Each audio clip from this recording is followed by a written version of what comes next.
अब जरा ध्यान दें कि कथानक तो बता रही है, लेकिन वास्तव में हमारे आपके जीवन से जुड़ी हुई घटना है। जैसे अब भाई इस विषय में तो पांडे जी ज्यादा बताए, जैसे इनके पास जो यंत्र है किसान के, गेहूं बोने वाली मशीन आज हमारे ये जो चला रहे हैं, सब चले गए देखने कैसे गेहूं बोया जाता, देखे तो महू मशीनिया से।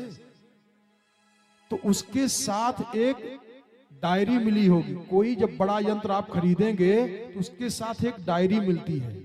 मोबाइल बढ़िया खरीद लीजिए बड़ा वाला, कंप्यूटर खरीद लीजिए, लैपटॉप खरीद लीजिए, तो उसके साथ एक गाइडलाइन की डायरी मिलती है। यहां से चार्ज होगा, यहां से ये होगा, इसमें ऑयल डाला जाएगा, उसमें सब बताया जाता है ना सर? ऐसे ही जब परमात्मा ने ये मानव शरीर बनाया तो मानव शरीर बनाने के बाद गाइडलाइन की एक डायरी दिया है कि डायरी देख करके कहीं गड़बड़ी हो तो ठीक कर लो। और डायरी हम लोग देख ही नहीं रहे, उसको फेंक दिए, पड़ी है। अरे इसमें उसमें गारंटी वारंटी भी लिखी है, इसको देखो तो सही। क्या है?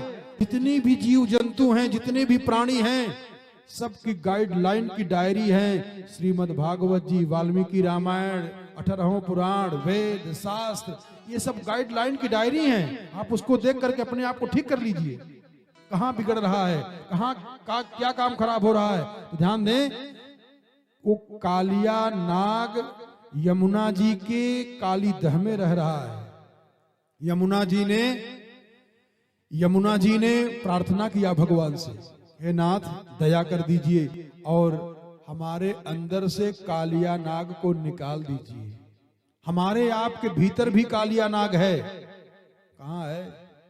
एक कथा बताएगी। देखो हम इशारा करते जाएंगे, पकड़ना आपको है, हम ज्यादा भेद खोलेंगे नहीं, इसी में पड़ा हुआ है। तो सुखदेव बाबा कहते हैं, कालिंद्याम कालियस्यासीत हृदय कश्चिद विषाग्निना। ए परीक्षित, यमुना जी की काली दह में कालिया नाग रह रहा है और श्रप्यमाण पया यस्मिन पतंत्यु परिगाह खगाह। इतना विषैला है, इतना विषैला है कि ऊपर से भी कोई पक्षी उड़ करके जाए और उसका जो झाग है मिल जाए तो बेचारा मूर्छित होकर गिर पड़ता था।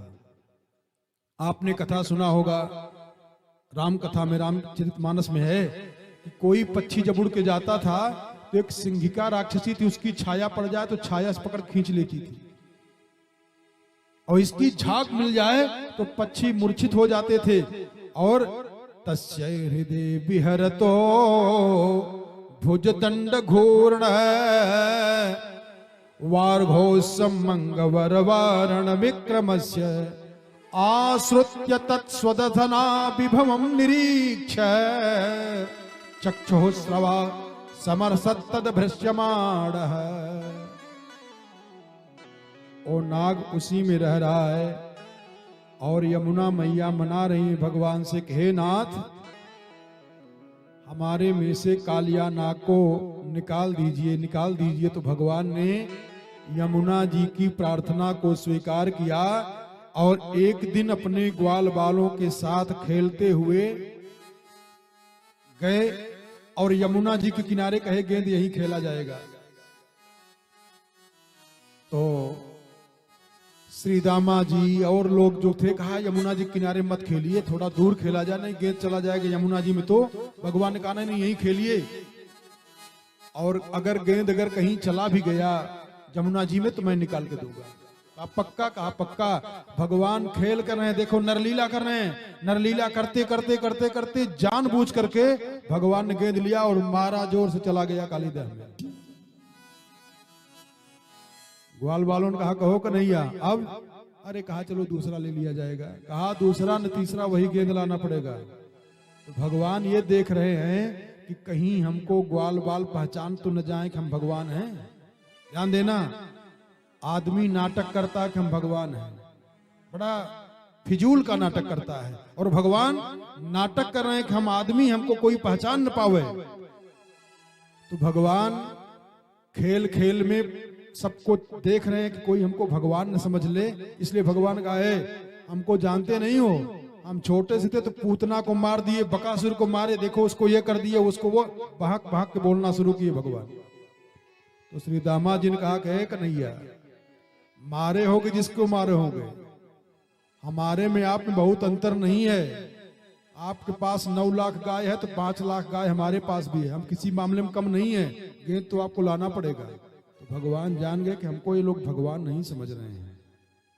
कहा दूसरा नहीं, उसी को लाना है। और जानते हो, बहुत सावधानी पूर्वक समझिएगा, हमने कहा ये इनकी आस्था और इनका ज्ञान, इनके पूर्वजों का आशीर्वाद है। कथा आप खूब सुने, लेकिन जरा फिर सुनिए। ऐसा कहीं सांप सुने हो, ऐसा कहीं कोई नाग देखे हो जो 101 फण हो? और 101 फण है इस कालिया नाग को। कैसे हम जान गए? गिनती गिने थे क्या? गिनती गिनी गई है। भगवान गए कदम के डार पे खड़े हो गए, कहा नहीं मानोगे, कहा नहीं मानूंगा, वही गेंद लाइए। सब सोचे कि हट जाएंगे ये, और भगवान खेल खेल में झम से कूद पड़े उसी कदम्ब के वृक्ष से। भगवान छलांग लगाए और कालीदह में कूद पड़े। जब कूदे तो कालिया नाग सो रहा है। जब कालिया नाग सो रहा है तो भगवान की मोहिनी मूरत को देख करके कालिया नाग की जो लाखों पत्नियां हैं मोहित हो गई और कहा धीरे से, ए लाला तू बाहर निकल जा, हमारा पति बड़ा क्रूर स्वभाव का है, कहीं ऐसा न हो कि आपको डस ले। भगवान ने धीरे से कहा कि आपके पति से मिलने तो आया हूं, जगाओ जरा इसको। कहा नहीं, आप निकल जाओ यहां से। भगवान ने कहा नहीं, जगाइए। जब 2-3 बार कहीं तो जो नाग की पत्नियां हैं भगवान की मोहिनी मूरत कितनी मोहित हो गई हैं। कहा नहीं लाला तू निकल जा। नहीं, जब नहीं माने तो भगवान ने घूम करके तम नर्तुमुज्जतम वैक्षतदा, भगवान ने घूम करके एक पैर से प्रहार किया कालिया नाग को। कालिया नाग जागा, गुस्सा किया तो पानी में तरंगे आना शुरू कर दिया। जमुना जी भी कांप गई और कालिया नाग भगवान को लपेट लिया, पकड़ लिया। और काली दह में ये लीला हो रही है। और इधर ग्वाल बाल सब घबरा गए, करे कहां चले गए कृष्ण, कहां चले गए कृष्ण, कहां चले गए। यशोदा मैया, नंद बाबा, गोपियां रोती हुए सब दौड़ी आ रहे हैं। और इधर श्लोक सुनिए जरा, नहीं तो आपको लगेगा कि महाराज ऐसे मन घड़ंत बोल जाते हैं।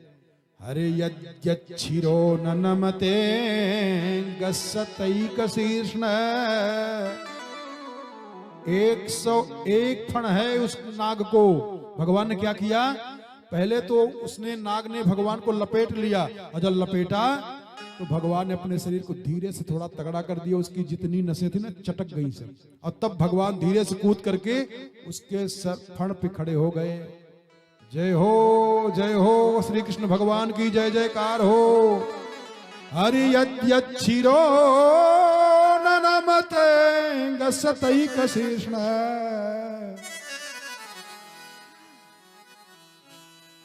101 फण है भैया। जो फण बाहर निकाले उसी पे भगवान खड़े हो जाएं, और जो अंदर करे उस पे कूद करके उस पे कूद करके उस पे उसके 101 फण पे नृत्य करना शुरू कर दिए। अरे ममर्द खरदंड दरोंघ्रिपातई क्षीणायुषो भ्रमत उल्बणमास्ततो श्रृंग नस्तो वमन परम कसमल माप नाग। 101 फण पे भगवान नृत्य करना शुरू कर दिए।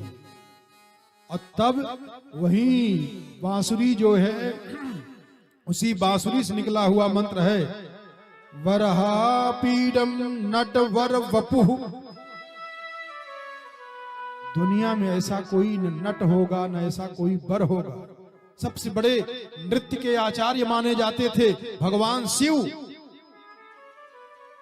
ये नट नहीं है, नटराज नहीं है, नटराज राजो हैं। कौन? शिव। अरे नृत्यावसाने नटराज राजो, वो नटराज राजो हैं। और ये बाप रे, जो कैलाश पर्वत के शिखर पर नृत्य कर जाए, एक पैर पर नृत्य कर जाए, डमरू के ताल पर नृत्य कर जाए, और नटराज राजो हैं। और ये सांप के फण के ऊपर नृत्य कर जाए। अभी आप सांप देखो, जो जीभ निकालता है अंदर करता, निकालता है अंदर करता, कितनी जल्दी से करता है, कितनी फुर्ती करता है वो, और इतनी फुर्ती से कूद करके दूसरे फंड पे, फिर कूद करके दूसरे फंड पे। मजाक की बात है ये। इसलिए बांसुरी से ये मंत्र निकल गया। बांसुरी माने भगवान शिव। वो कहे कि आप हमारे भी इष्ट हैं। अरे बरहा पीडम नटवर वपुः कर्णयो हो कर्णिकारम बिभ्रदवासः कनक कपि संवय जयंतीम च मालाम रंध्रान वेणो रधर सुधया पूरयन गोप वृंदैर वृंदारण्यम स्वपद रमणम प्राविशद गीत कीर्ति। ओ कन्हैया 101 फण पे नृत्य करना शुरू कर दिए। और जब नृत्य करना शुरू किए ना, तो पूरे उसके मुंह से नस्तो वमन परम कसमल मापनाग, मुहना से खून फेंक दिया। पूरे शरीर में खून ही खून लथपथ हो गया। शरीर तो तोड़ दिए वैसे ही, और पैर की चोट से मार करके पूरा मुंह भी कुचल दिए। मुंह से खून फेंकने लगा, मूर्छित हो गया। कौन? वो कालिया नाग। अच्छा, कालिया नाग मूर्छित हो गया तो नाग की जो पत्नियां हैं, ध्यान देना, ये हैं, इसको कहते हैं प्रार्थना। आज बता रहा हूं कैसे प्रार्थना किया जाता है। पूजा, प्रार्थना, भजन, जप, तप, देखो कथा से। इसीलिए हम कहते हैं ना कि जब कथा सुनोगे तो जान जाओगे। पूजा करने बैठे बिगाड़ दिए, भजन करने बैठे बिगाड़ दिए। जरा देखो प्रार्थना किया कैसे जाता है। पति महोदय की दशा ऐसी बिगड़ गई है कि अब मर जाएं कि तब मर जाएं। नाग को पूरा शरीर खून से लथपथ हो गया है। तो नाग की पत्नियों ने हाथ जोड़ करके भगवान से, कन्हैया से प्रार्थना की है। ये प्रार्थना की तरीका है, सीख लो। क्या कहा? न्यायो ही दंड है कृतकिल्बिषेऽस्मिन् स्तवावतारः खलनिग्रहाय रिपोः सुतानामपि तुल्यदृष्टैर्धत्सेदमं फलमेवानुशंसनः। हे नाथ, आपका अवतार हुआ है न्याय करने के लिए, दुष्टों को दंड देने के लिए। हमारे पति को आपने दंड दे दिया है, अब क्षमा कर दीजिए, अब छोड़ दीजिए इनको। अगर ये नहीं रहेंगे तो मैं विधवा हो जाऊंगी। और कितना बढ़िया प्रार्थना किया, देखो प्रार्थना का तरीका देखें। अनुग्रहोयम, क्या गजब कर रही है ये प्रार्थना है। अरे अनुग्रहोयम भवतः कृतो हिनो दंडो सतान्ते खलु कल्मषापहम्।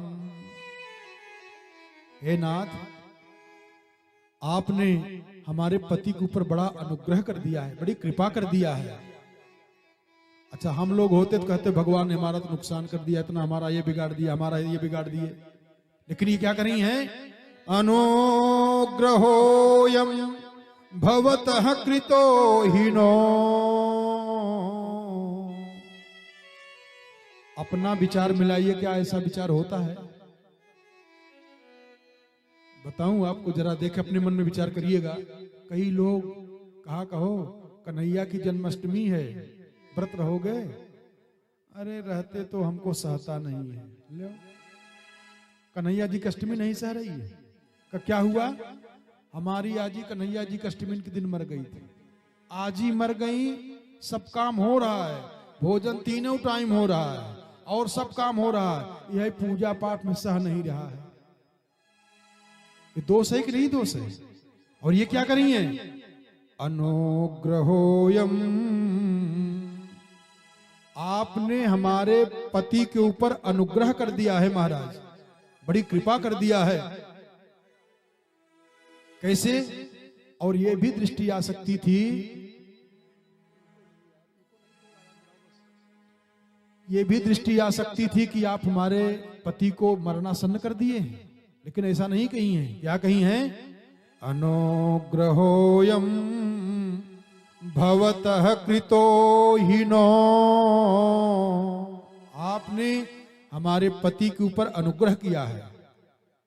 जैसे थोड़ा सा कुबड़ा हल्का सा, जैसे किसी का लड़का कोई बड़ी नशा में फंस गया हो और कोई उसको बचा दे, छुड़ा ले, कहते हैं भैया कड़ी कृपा कर दिया आपने तो छुड़ा दिया। कितना बढ़िया है, कर रही है।